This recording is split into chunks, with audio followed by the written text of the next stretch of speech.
Hey again, everybody.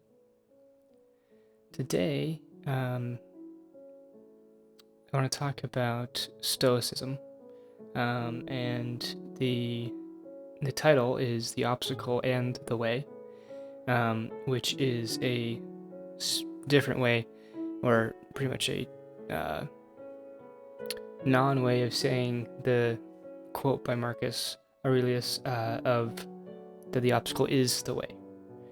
And it's the reason why I kind of rephrase that. I'll kind of get into it because Stoicism is something that has been a big part of my life since high school. One of you commented on one of my recent videos talking about Letters from a Stoic and Meditations, both of which I have read. And so it got me thinking about it. And I was planning on speaking on Stoicism at some point. I've mentioned it on the channel before, but kind of wanted to take a whole video to really dive deeper into my views on it and how I adapt parts of the way of thought into my life. So to kind of give you my story, Stoicism I found in sophomore year of high school, and I found it right before the pandemic. And and I can track down to like the exact week. Back in March of 2020, right before my school was about to go on spring break. Well, our not final projects, but one of our end of year projects for one of my classes was to give a presentation on a life skill. And I have never been good at giving presentations, which is funny because I do this, which is kind of a presentation, but of course I don't look at people. But like I had said in my communication video, I grew up with a speech impediment, and during that time, during high school, it was pretty bad. And so I needed to speak on something that I was extremely confident in speaking on, or that I had known a lot about. And so I had found Stoicism a little bit earlier in that same year. I think it was about January, so a couple months before I had to give this presentation.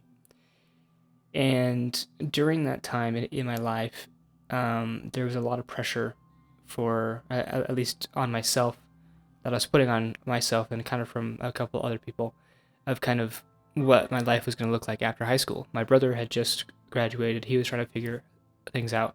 And so I was, that's all I was thinking about. So I was under a lot of stress, didn't really know, I felt like I had to make every decision then. And so, like I said, it was a lot of pressure. And during that time, I had found the Pursuit of Wonder video that's on Stoicism. It's called The Art of Not Caring. And I made that kind of what my presentation was centered around. So I found that video, and it really kind of woke me up to how I think about a lot of things, and made me analyze, kind of the state that I was currently in at that time, and how I was really caring about a lot of things that hadn't happened yet, and things that were outside of my control. And so being, I was 15 or 16 at the time, and felt like, it was then that I had to make all of these choices and all of these decisions. And finding Stoicism at that time gave me a way of thought to not feel that pressure as much, or to completely put it off, because really I didn't have to make those decisions at that time. It was something that was completely outside of my control. And so since then, I've listened to a ton of Stoic podcasts. I've read a lot more. I've gone a lot more into the way of thought. And there are certain things, like with most things, that I agree with and parts that I disagree with. And more so with Stoicism, though, on the old wave, or the, I don't know, kind of the internet's view on Stoicism and what it actually should look like in practice. And so that's why I kind of changed the title of this to The Obstacle and the Way.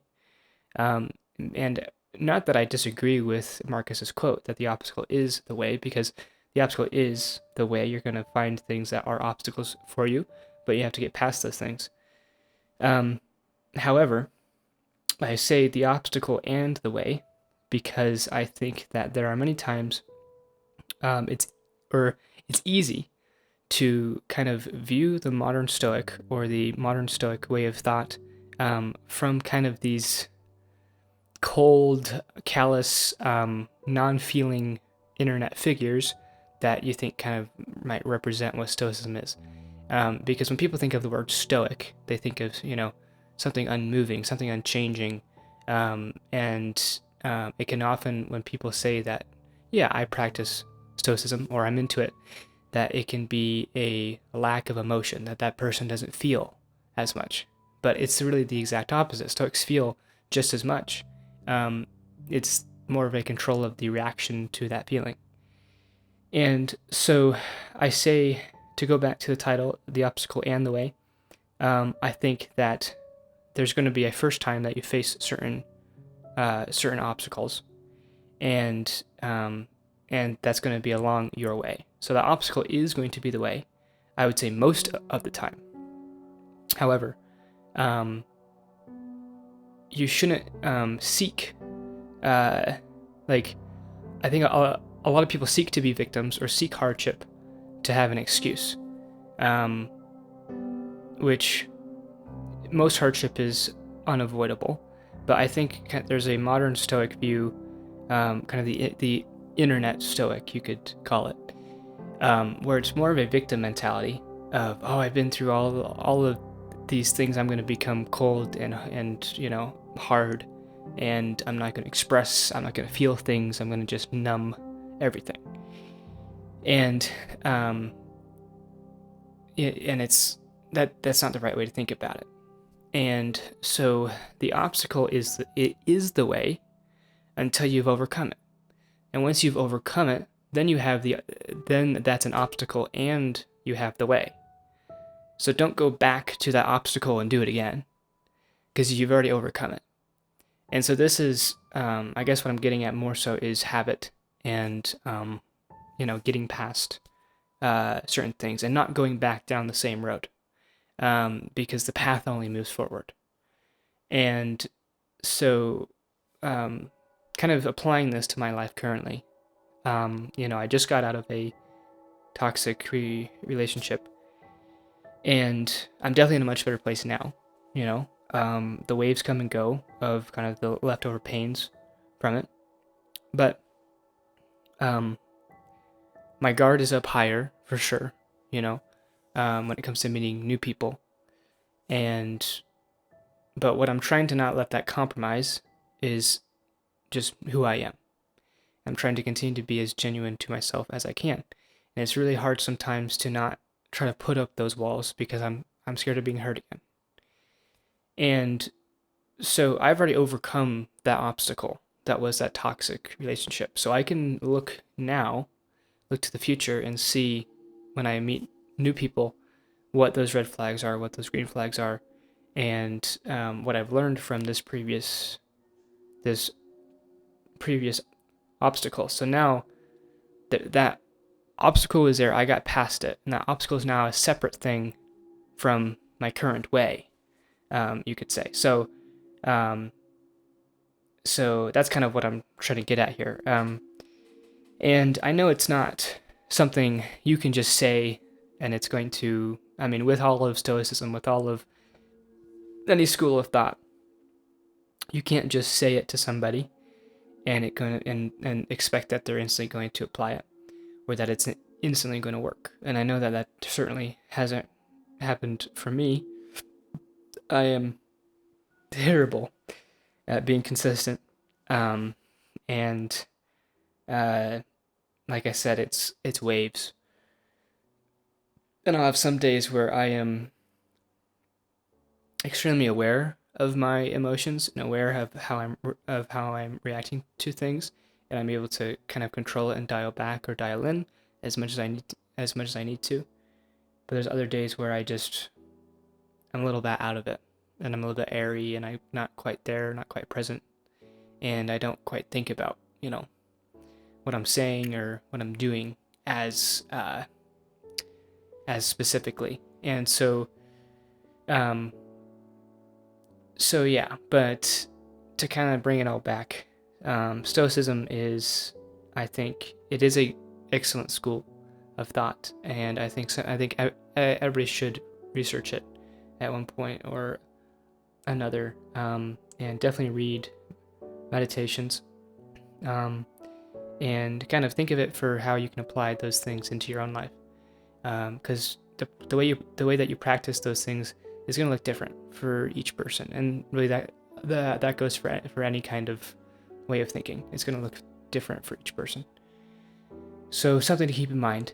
And nobody's perfect, and that's not the goal. The goal isn't to be perfect. The goal is to just be better. And yeah, and to kind of just kind of circle on to me, just a recent life, kind of get some things out. I've been at a pretty high point when it comes to putting myself out there and socializing, and kind of figuring out kind of what I want to do next. Things have been, calming down, kind of before they ramp up when I have all my finals. And so I'm in that kind of calm before the storm, but then I know on the other side of that storm, there's a lot of opportunity. And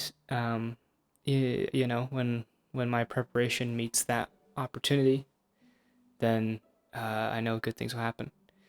But I made that video about dissociation, and I have been struggling with that a little bit.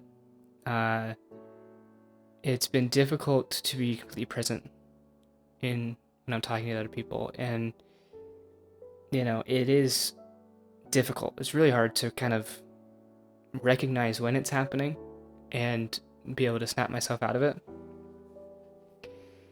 And I don't. It's a hard enough thing to explain, so it's a more difficult thing to really cure. But I think part of it is because I've been kind of in a very introspective spot mentally, and have been really thinking about what I need to be doing better. It might be a self-consciousness issue, where I'm kind of more worried about how I'm acting with these other people, and that's not allowing me to live presently. So could be some of that, and also just mind kind of wandering to whatever, and not really thinking. And definitely it happens more so when I'm in a group setting than when it's a one-on-one conversation. I'm usually pretty good at being present in one-on-one conversations, but yeah, I'm pretty quiet, and I know that. And it really depends on who I'm with, but I don't know, which is better for me. What suits me more. But every day I'm getting older, and every day I think I'm understanding it a little bit more. So yeah, but I've been going to the gym, been working out. I'm in pretty good shape. Been eating pretty well for the most part.